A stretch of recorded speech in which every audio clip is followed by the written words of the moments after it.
Good day, everyone. For today, we are going to talk about setting goals for success. And in this discussion, we are going to take a look at the different psychological theories in goal setting and how can we apply them in order for us to pursue goals that are motivating and healthy at the same time. So let us begin with this discussion. Before we proceed with our main discussion, first let us reflect on these guide questions. So is it possible for a person not to have any goal? Okay? And different perspectives in psychology will say something different about that. Okay? Because there are perspectives in psychology who gives more importance to the past. Say for example, the perspective of Freud's psychoanalysis. Okay? But on the other hand, there are also psychologists, there are also theorists who gives importance to the future. Hence, they're more likely to talk about goals. And a lot of theories have spoken about the importance of goals in our lives. That's why I think it's very hard for a person not to have any goal. Even if you're not doing anything, you have a goal because your goal is to rest. Sometimes you are not aware of your goals. Sometimes you are doing behaviors and you don't know why are you doing them in the first place. Okay? So even theories like Freud, they did not talk about goals, but I think if you ask them if people have goals, they would still say that we do have goals, only that we are not conscious about it.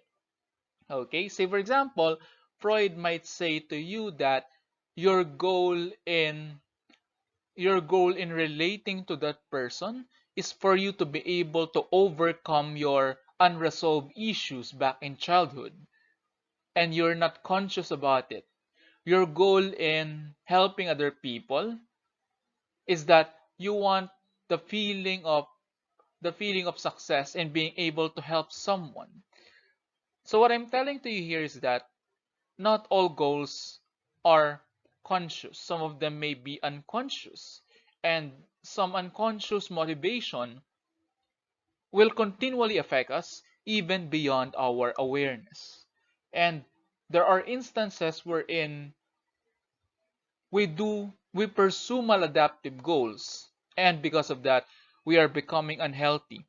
What if your goal is what if your goal is to show people that you're better than them? What if your goal is to be the richest to the point that you're not helping other people anymore with their livelihood? Okay? We have different goals. Some of them are positive, some of them are negative. And most of the time, when we experience psychological disturbances or when we experience conflict with other people, it's because our goals are not healthy or our goals are in conflict with the goals of another, or sometimes our goals will not do good to other people, but rather it's a selfish goal. Okay? Other than that, is it also possible for a person to accomplish all his goals that he has no more goals to achieve? Going back to our previous discussions, I believe that I once asked you in the material self this question: will you quit your job if you won the lottery? Perhaps at first you may consider that, but eventually you will regret that you quit your job because working is a source of fulfillment for a lot of people. That if we are no longer working, then there's a chance that we no longer feel that sense of fulfillment because saving money is not our only goal, but rather we also have other goals in life. Remember Maslow's hierarchy? To address the different needs, we have various goals, and to address different needs, we pursue certain goals. Like your goal is to be able to feed yourself and your family. Your goal is to attain safety. Your goal is love and belongingness, etc. Okay, so I think it's impossible for you to say that you have accomplished everything to the point that you don't have a goal anymore. Because even the richest people or even the happiest individuals will continue to look for another goal, and you cannot pursue the same goal over and over again because eventually you will get bored by that goal. Hence you look for something new. For example, you pursue harder goals. Like, I thought when I was in college, after college I will no longer punish myself so that I will no longer study in masters. Okay, however, when I attained my goal to get a college diploma, I'm looking for a new goal to pursue, and I decided that one of the goals I want to pursue is to have a master's degree, and eventually I will have to pursue a goal in getting a PhD. Okay, so when you reach a certain goal, it makes you happy, but sometimes we don't end with that happiness, but rather we look for another goal to pursue. And by saying this, what I'm telling you is that this behavior may be healthy or unhealthy. Remember our discussion in the physical self? People who have eating disorder, their goal maybe is to continue losing weight until they feel happy, even though they look normal or there's nothing wrong with them. They continually pursue an unhealthy goal. Hence, they need an intervention for them to learn, for them to know that there are healthier goals to pursue. Okay? But going back to the discussion, okay, is it possible to set new goals? Okay, in psychology, we have this term called self-regulation. And self-regulation means that we do regulate our own goals and behaviors. So in other words, when you achieve something, you look for something else, and then you regulate your effort. You increase your effort if the goal gets harder. Okay? And those are the things that we're going to talk about in this discussion. Okay, so why are goals important? Okay, we have various reasons for pursuing our goal, and during the first day of class, I always ask my students why is it that they are studying their course, and sometimes I'm alarmed that people would say that they're not sure, or people would say that they're only studying their program because their parents told them to do so. Sometimes if we only have more time, I'm going to ask them, that's what your parents told you, but I'm curious, what do you have to say about this goal? Okay? And it's normal for you to feel that you're going nowhere. It's normal to feel confused. But I think it's much better for us to learn how to set proper goals, because if we set the right goals, then the right behavior would follow. Okay, assuming that you're going to be committed to your goal. So why is a goal important? A goal is a target objective or objective of a motivated and directed change of behavior. So in this first example, the highlighted definition here is that goal allows us to change our behavior. For example, your goal may be to become healthier, or your goal is to be able to lift more weight in the gym. Your goal is to be a better athlete. Your goal is to become a better student. So it allows you to change your behavior. Sometimes some of us will wait for a New Year's resolution for us to be able to change our behavior. Okay? And so, in other words, in order for you to achieve the change of behavior that you desire, you should not only wish for a change of behavior, but you also need to be consistent in your efforts to reach that certain goal. Now, so what are we going to do if the goal is so big? What we can do is to chop the goal into smaller goals. That's why it's important just in your mind for you to have a weekly goal or a daily goal, even how small that goal is. At least you're achieving something for that day. Like in my case, when I was preparing for the psychometrician board exam a few years ago, what I did is that I made it my goal to read one chapter of a book every day. I know that I have around 100 chapters to read in 4 months, so I did my best to read one chapter a day, and I pursue that consistently. Next, goals may vary. and depend on the values and priorities of the individual. And each of us, we have our own values and we have our own priorities. And your goals will differ depending on your age group, depending on your goals.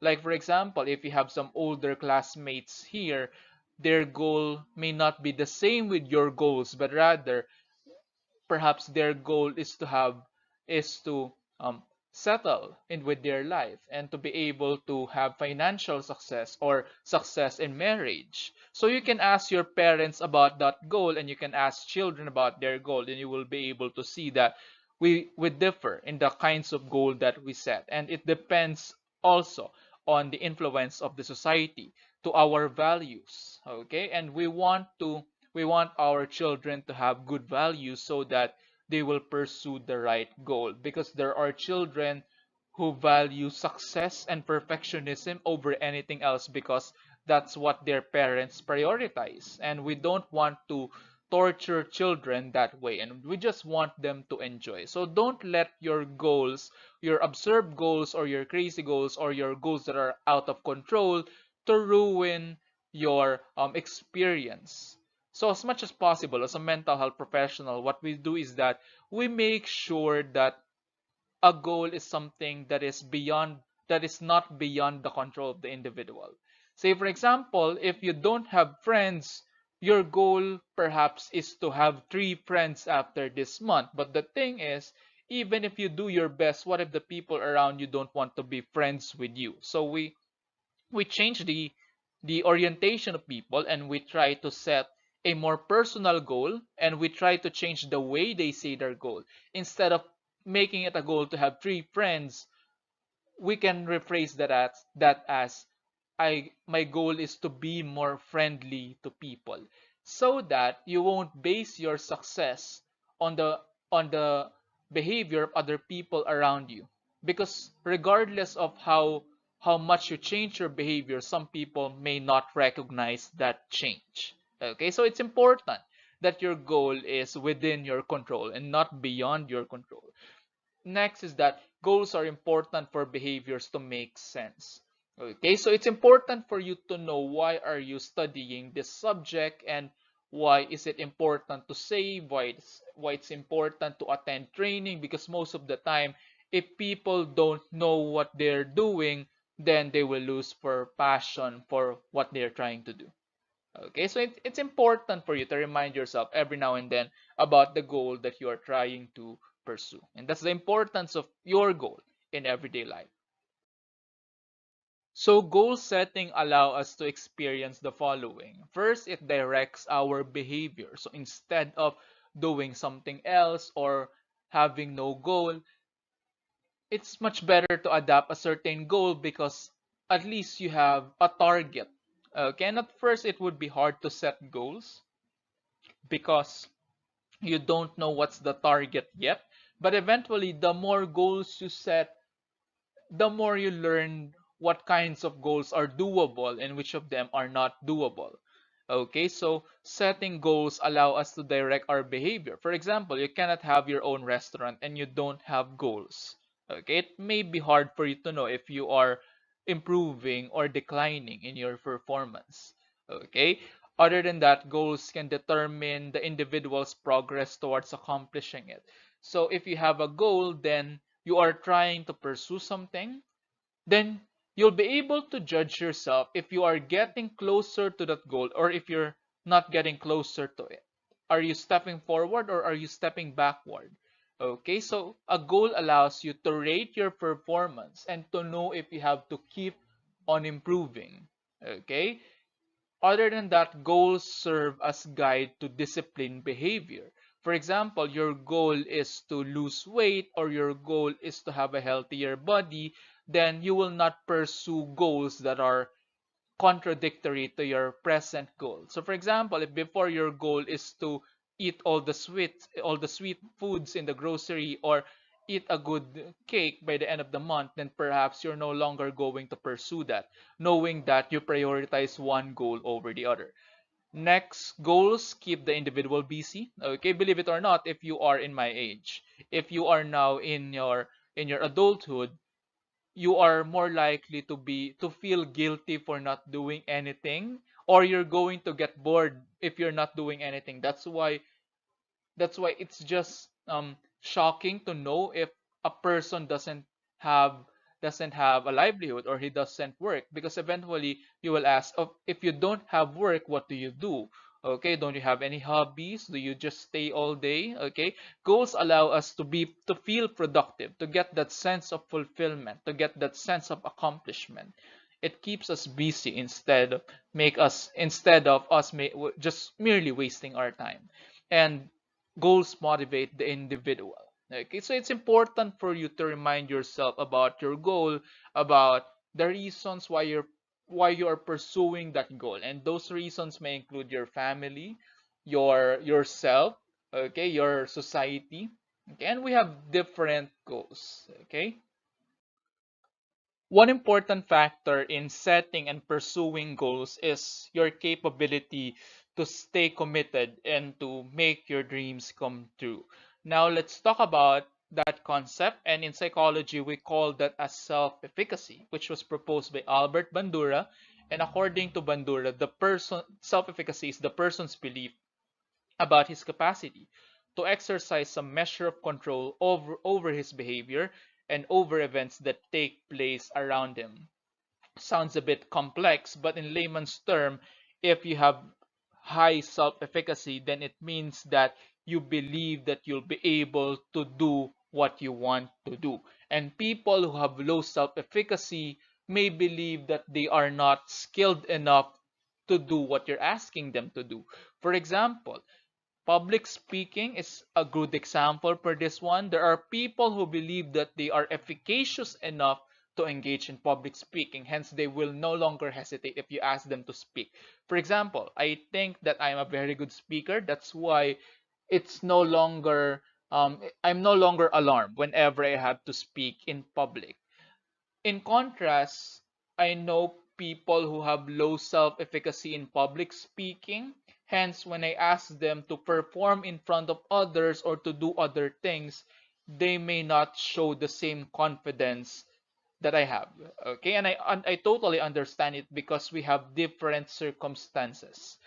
However, we want people to be efficacious because being efficacious is one important thing in order for you to succeed. So don't expect that you will succeed if you do not believe in yourself. And efficacy and being aware about your level of efficacy is very, very helpful if you're trying to pursue a goal. Okay, however, take note that efficacy may change from one situation to another. For example, you may be efficacious in mathematics because you like math, but maybe you're not efficacious in physical education because you hate PE. So efficacy is not something that is stable, but rather it's something that goes up and down depending on the situation and depending on the time wherein we need to use the skills that we have. For example, I may be nervous in public speaking if I haven't done it for quite some time. However, that may not be the case if I'll be speaking every day. Okay, so efficacy varies from time to time. Okay, efficacy is also not the same with outcome expectations. Okay, what do I mean by that? If you have high self-efficacy, you are hoping or you believe that you'll be able to do it.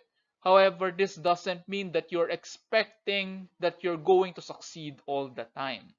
Okay, it's also about being aware of the different possibilities. Okay, for example, if you are efficacious, this doesn't mean that you'll be arrogant in the types of goal that you pursue. It doesn't mean that you will go to an office and apply and you would say that I know I'm the candidate who's going to succeed in the selection process.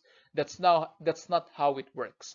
But rather, here's an example from the book that I read about Bandura. It says there that a person who is applying for a job may be efficacious. He may have high self efficacy and he believes that he will do good in the interview. However, if there are other people around him who are more qualified than him, for example, fresh graduate versus someone with 10 years of experience, He may be efficacious, that he will do good, but his outcome expectation is not so high, knowing that someone is better than him in that situation. So do not mistake self-efficacy for arrogance. Okay? It's it's about knowing, being conscious in a healthy way about the limitations of your capability, and knowing in what things you'll be good at and in what things you're not going to perform that well. It's important for you to know your limitations so that you can allow other people to do their thing.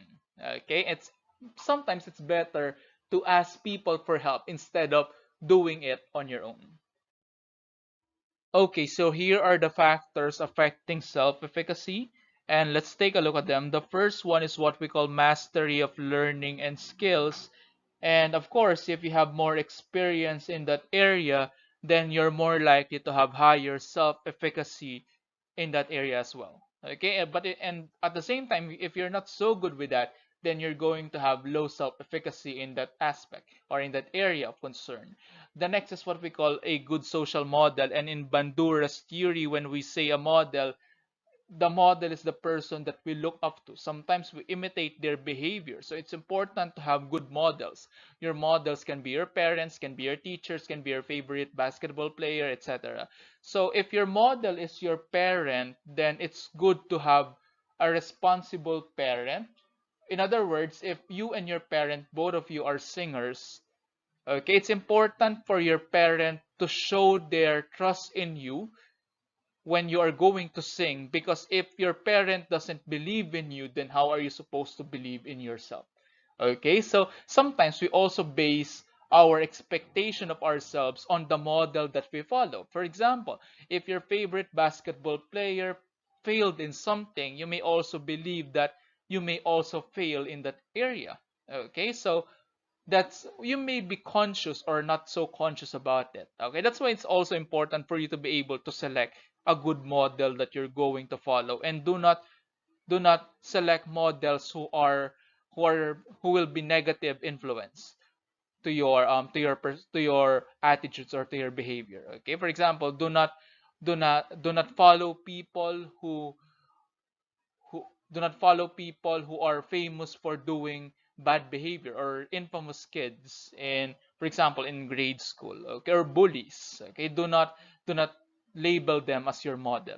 And next, we also have a persuasive environment. Of course, if your environment believes that you can do it, that's also an important factor. Okay, but if your immediate environment doesn't believe in you, then that's concerning. And of course, emotional stability. Bandura believes that if you are emotionally unstable, or if you're anxious or worried during the time that you have to perform, then your performance is not going to be that good. Okay, so it's important for you to be relaxed and to be calm and composed whenever you're going to use your skills. Okay, and don't be distracted. Now let's talk about the types of mindset according to Carl Dweck. And Carl Dweck is famous for these two types of mindsets, which are fixed and growth mindset. Okay, so without looking at the definition, which do you think is better between the two? Is it fixed or is it growth? Okay, when we say fixed mindset, this is the belief or the type of mindset wherein you believe that your character, your creativity, your intelligence, your skills are all innate. It's something that God has given to you. Okay? It's something that is inborn. Hence, if you watch a lot of cartoons, or if you watch a lot of movies, you have encountered people who have been gifted with great talents. In my experience, this can be you may lose your motivation, okay, if you have been exposed to such material, because it also shows that there are people who are gifted and there are people who are not gifted. Especially if your mindset is fixed, you're going to think that if you're not good at something, then you're no longer going to be good at it, regardless how much effort you gave into that talent or skill that you're trying to learn. So do not adopt a fixed mindset, but rather I want you to learn how to have a growth mindset. And when we say growth mindset, they do not rely on their inborn qualities, but rather these people who have growth mindset, they want to be challenged. So even, for example, in my case, even though I'm not a good public speaker when I was younger, I did not have a fixed mindset, but rather I allowed myself to grow by continually challenging myself. Okay, and in growth mindset, if you have a growth mindset, you're not the type of person who's going to be discouraged easily, but rather if if you encounter failure, you will use that as an opportunity to improve yourself. Okay? And that's a characteristic of growth mindset. They don't easily get discouraged, but rather the more mistakes they make, the more they learn. Because in the case of people with fixed mindset, if they fail, they may think that they're always going to fail. And that's just unhealthy. We want people to adopt a growth mindset and do not be so perfectionistic about their goals. Okay, that's something that will pay along the way. Okay, and one of the most important things that I've learned in positive psychology is the concept of grit. Okay, and if an individual is gritty, okay, he is also persevering. He is someone who is going to make his way through challenges. Guess what? My professor in psychology is a known researcher in grit, and he was able to prove that it's not intelligence that counts in success, but rather it's grit. Hence, it's not the gifts, the intelligence, but rather it's determination. It's growth mindset rather than fixed mindset. Here is another perspective in the types of goal, and Adler talked about final goal in his theory entitled Individual Psychology. And according to him, people differ in the type of goal that we set. Some people's final goal may be superiority, while some people, their goal can be success. And what's the difference? People who strive for superiority are those who want to feel better by becoming better than others. So this is a selfish goal. They want to show that they are a better person compared to other people.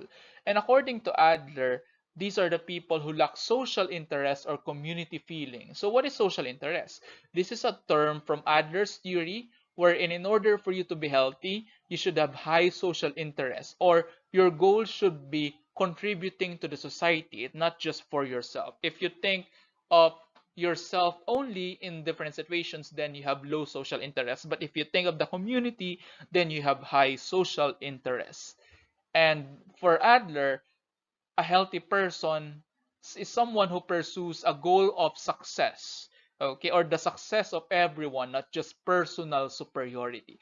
So think about it right now. What is your goal? Is it superiority or is it success? Okay, and this may be related to various factors, such as, remember when we talk about culture, individualism versus collectivism.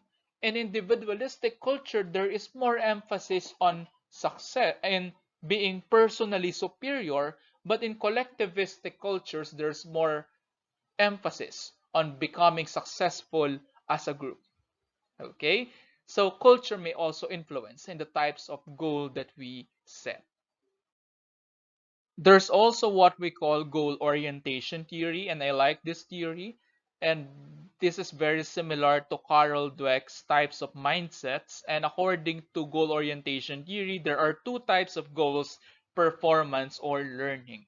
If your goal is performance, then you're only concerned with your performance, or if you're going to be able to impress others. Hence, you only study so that you're going to have a high score in the quiz, not because you want to learn, but because you want your classmates to say that you are good. Okay, on the other hand, there are people who are motivated by a learning goal, and if you have a learning goal, they are more concerned with learning rather than performance. Hence, it's okay for them to fail as long as they are learning. Okay, and in research in psychology, they found out that people who adopt a learning goal orientation are more likely to be successful in the long run compared to those who have a performance goal orientation. So my dear students, do not just go after grades, but rather um, your goal should be to learn, okay, and not just to get good grades. Because for me, if your goal is to learn, then the good grades will follow. Or even if you don't have good grades, you know it in yourself if you have learned a lot, okay, because not everything can be measured by grades. And let's end the discussion by talking about Locke and Latham's goal setting theory. And this is basically similar to SMART goals. Okay, so our last piece of advice today is for you to know what kinds of goals are you going to set. Okay, and for them, there are different qualities of a goal that they pay attention to, and some goals are better than others. First, they paid attention to what we call goal difficulty.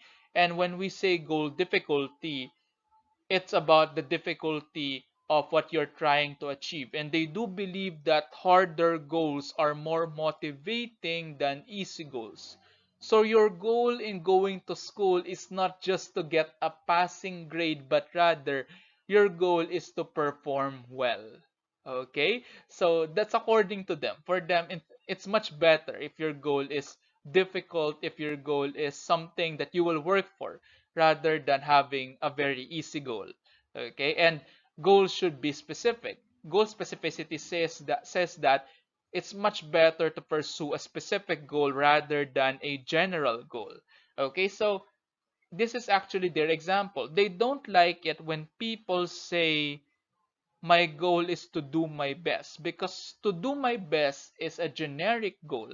They want you to be specific. What do you really want to achieve? So an example that can be, my goal is to have at least 87 in understanding the self, and that's a very specific goal. Okay, and it's better than a generic goal. And a deadline would help as well. So it's important for us to set a deadline for our goals, because you know it, deadlines help in motivating us. And feedback, as teachers, it's our role to give feedback to our students, and according to them, feedback must not only be given at the end, but rather a feedback should be given along the way, because feedback allow you to know that you are getting closer to your goal. Okay, so it's okay, my dear students, if you are rewarding yourself every week, because that's given that you are getting closer to your goal, because that's one way of knowing that you are improving. And do not deprive yourself of these rewards, especially if you know that you deserve it. And finally, none of these would be achieved if you lack what we call goal commitment. And we want people to be committed to their goal, okay, and to pursue their goal regardless of the various adversities that they may encounter along the way. So basically, that is it for this discussion. We speak about the different perspectives in goal setting, but the bottom line is that there are goals that are healthier in comparison to others. And what's more important is for you to learn rather than to simply perform well. And whenever you set goals and you judge whether you're getting closer to your goal, do not compare yourself to others, but rather you only have to compare yourself with your old self. So that is it for this discussion, and I hope that you will set better goals.